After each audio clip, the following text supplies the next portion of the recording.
Amendment by Plisa. The chair recognizes Representative Plisa to explain the amendment. Thank you, Mr. Speaker and members. Members, this is going to be the most fiscally conservative amendment of the night. This amendment puts a hard cap, $1 billion on the entire ESA program.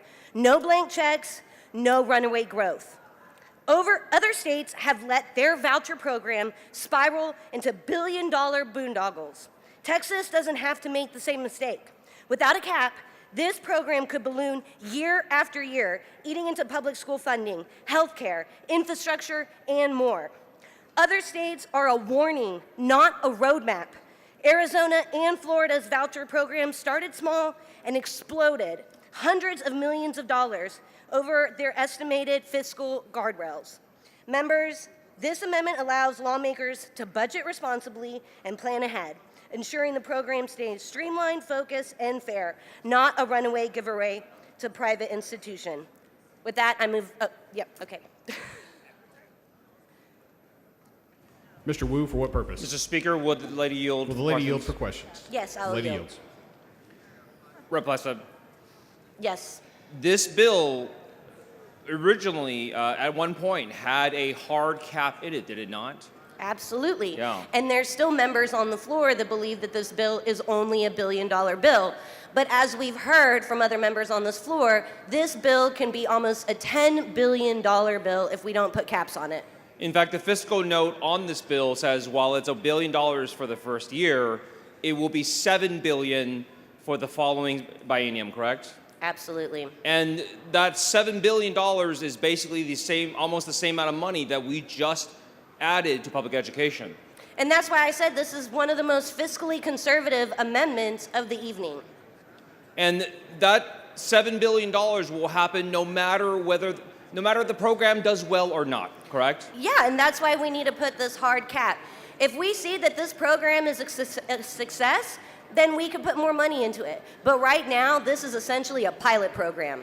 So if we do not put this amendment on, we will be giving $7 billion, that's 7,000 million of our taxpayers' dollars that we pay, that our neighbors pay, that our friends pay, that our family pays, that will be given not only to private schools, but it will be taken from public schools because that's the money otherwise would have gone to public schools. Yes, and we have seen in other states that have implemented these programs that they've had to make constraints on other programs such as infrastructure, healthcare, and public schools. And that's what we're trying to prevent. And you know that we already have schools around the state that are closing as we speak. There was actually a private school that closed in Representative Shaheen's district where in the middle of session, or in the middle of their school year, and those kids were left with nothing. And there are public schools that are closing too right now. That Yes. There's planned closures all around the state. I just went to a closing of a school in my district, Davis Elementary, who actually catered to students that are deaf and hard of hearing.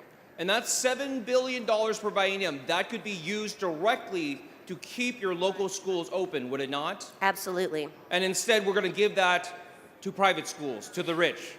We're not gonna do that, sir, because we're gonna pass this fiscally conservative amendment and we're gonna cap this pilot program to $1 billion. And we should cap that we should cap it and then find out whether this program works or not, correct? I agree. And we know that looking at other states that have done this, we know that the results are almost always terrible. We have seen that in other states, specifically in Arizona, where they've had to make these very hard budget cuts, and it blew up their budgets. And we have to protect the 8th largest economy in the world. The Texas miracle matters.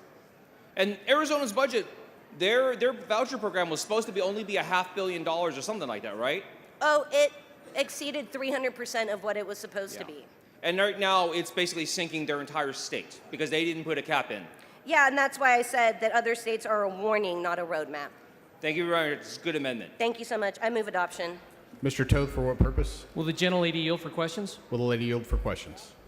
Only for you, Representative lady Toth. yields. Oh, you're awesome. Can we put that Representative, down in writing? Sure, you can put that in writing. Representative Plessa, what percentage of your kids in your district are reading at below grade level? I'm sure you have that information. How about 32%? What percentage of your kids are below grade level in mathematics? You can tell me your statistics, Representative. 39.7. Should we give your school more money?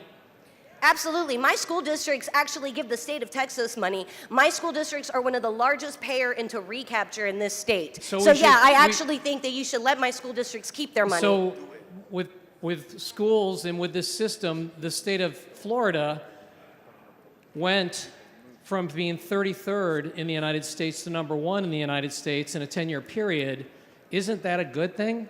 And shouldn't we support that? And shouldn't we allow that to encourage that to happen? Because competition is good. Competition is good, and that's why... Well, you don't want competition, evidently. No, I do. That's not what this amendment does. What this amendment does is it says that for this ESA, we are going to start off with the initial $1 billion.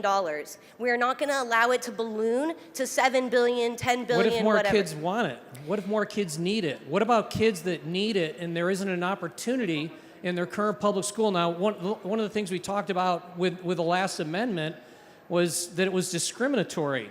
And yet, if your kids are at Dallas ISD... My kids are not at Dallas ISD. But let's My say district's let's say they're Collin at County. Dallas ISD. Can they go to the district to the north of them? I or can't speak if you're on Dallas at ISD. HISD and it's a failing school, can they go to the Woodlands where, that's where we are. It's a beautiful school district. We have ag barns, we have aquatic swimming pools, we have $100 million sports complexes.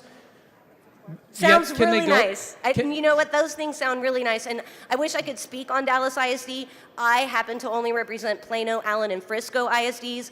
People actually choose to move to those districts to put their kids in those public schools. You're taking away You bet. those parents' choice to put their kids in excellent Plano public schools. The governor of Texas uses Plano ISD as the schools of excellence. He actually brags about Plano ISD. So what I'm trying to do is save my public schools Okay, like Plano so ISD. let's say you're at Highland Park. Does Highland Park have to take a kid coming from Dallas ISD? Do they have to allow that kid in? You're going to have to ask Representative Morgan Meyer They about don't that. have to allow that child in. How about Conroe Independent School District? Do they have to allow a child from HISD? Do they have to allow them to go there? I can tell you in Plano ISD, we do have open enrollment and we do take students from But they don't have to other. take a child from another district, do But they choose to do that. And remember, we're a body about choice. I move adoption.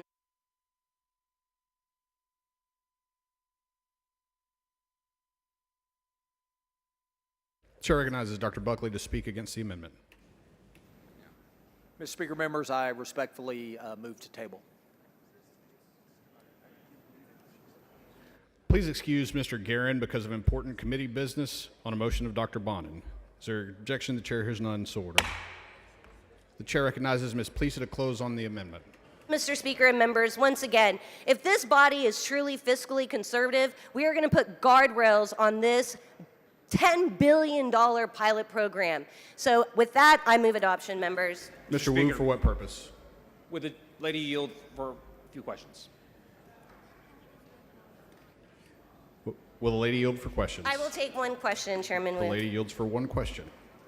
Rep. Plessa, earlier Mr. Tove asked you about school performances around the state. You're aware that this body, this state, has been underfunding public education for about 30 years now? We haven't fully funded our schools for as long as I've been alive. Yeah. In fact, right now our state is ranked 44th in the nation in low. It was almost the lowest funding in the nation. Did you know that? I know, and that's why I've proposed this amendment to cap this program at $1 billion, and I really hope that the members of this body stick with me on this truly fiscally conservative amendment. And with that, I will move adoption for the final time, Mr. Speaker. Ms. Plessa sends up an amendment. Dr. Buckley moves to table. The question is on the motion to table. If you're in favor of the amendment, vote no on the motion to table. If you're opposed to the amendment, vote yes on the motion to table. A record vote has been requested. The clerk will ring the bell. Show Mr. Hunter voting aye. Show Ms. Plessa voting nay.